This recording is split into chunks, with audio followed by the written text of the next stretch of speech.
Audio Jungle.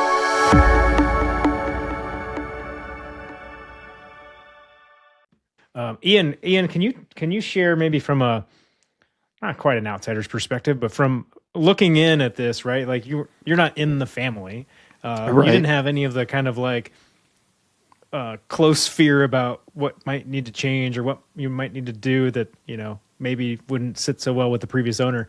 What was kind of the first thing that you saw that's like, man, this is going to be a game changer for us. We got to get this or this going so that we can grow this business. Yeah, for me, we were getting rid of the coin systems, right, pretty early. And so the logo was a quarter for the laundromat. So that doesn't really work Well, great every as a quarter logo. says Liberty, so it made sense at the time. Liberty Laundry, right?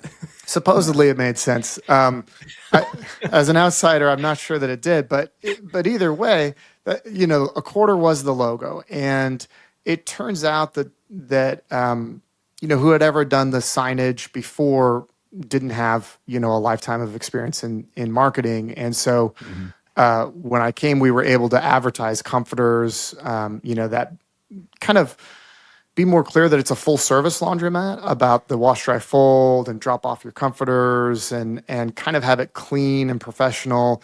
Get rid of the quarter look, which kind of gives people that idea of like, oh, okay, I've been to a quarter laundromat before. I know what those look like.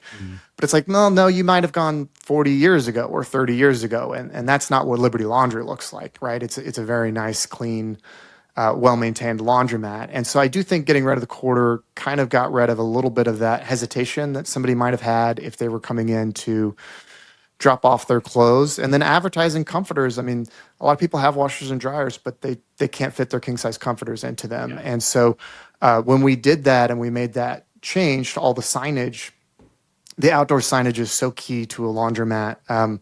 So when we did all that, we did see revenue boost pretty immediately after that.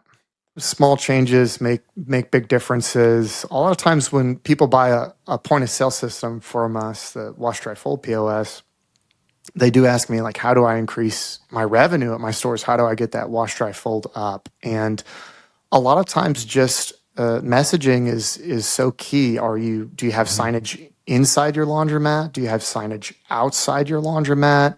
Is it clear that you do comforters? Is it clear if somebody comes in, is somebody saying, hey, how can I help you? Because if they come in and they just see a bunch of washers and dryers, they might just, be like, never mind, I'm leaving, if nobody approaches them. And so in our stores, we immediately say, hey, welcome to Liberty Laundry. How can we help you? And if they just want to drop off the comforter, then you see the person is already talking to you. And we've got a lot of signage, clear signage indoors as well. Yeah, and on the front windows of the building and all that too. So major changes, the card system, our street signage, our window signage, some of our interior signage, repainted 2 of the stores already.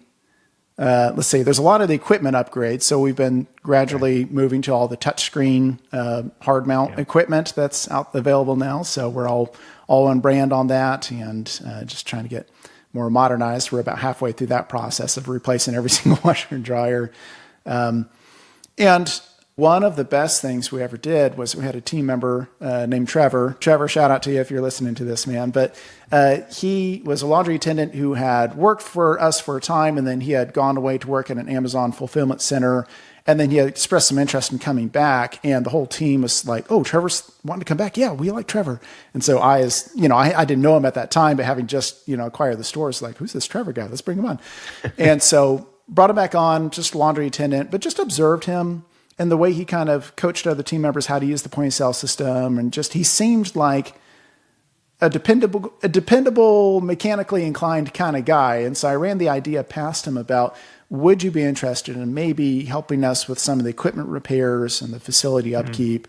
And he seemed interested in that. And so I personally know how to maintain the washers and dryers and take them apart. But so I trained Trevor on how to do these repairs and all that too, on keeping up the equipment, because that's something else that John had struggled with towards the tail end of his ownership, was just keeping up with just the fleet of equipment. So training up Trevor, he did such a excellent job that we quickly promoted him to facilities manager, gave him a title and created that. And I laugh now thinking, about, am I ever going to actually have enough work for him to make this a full-time job? And the truth is, in fact, now not only is he doing that full-time, and he's doing an excellent job, and he created a whole inventory system for all of our replacement and repair parts on hand, and keeping up with like a regular. He just this week he's scheduling jet draining for our drain lines, sewer lines, and all that for our stores. He now also has an assistant, Julio, who's his full-time assistant facilities manager. And so he helps with that. And also he's our laundry delivery driver. So that's another thing that we added to the services was pickup and delivery for Liberty Laundry. We had never really done that before. And so that's another area that we've added in addition to focusing more on commercial accounts as well for our wash, dry, fold service.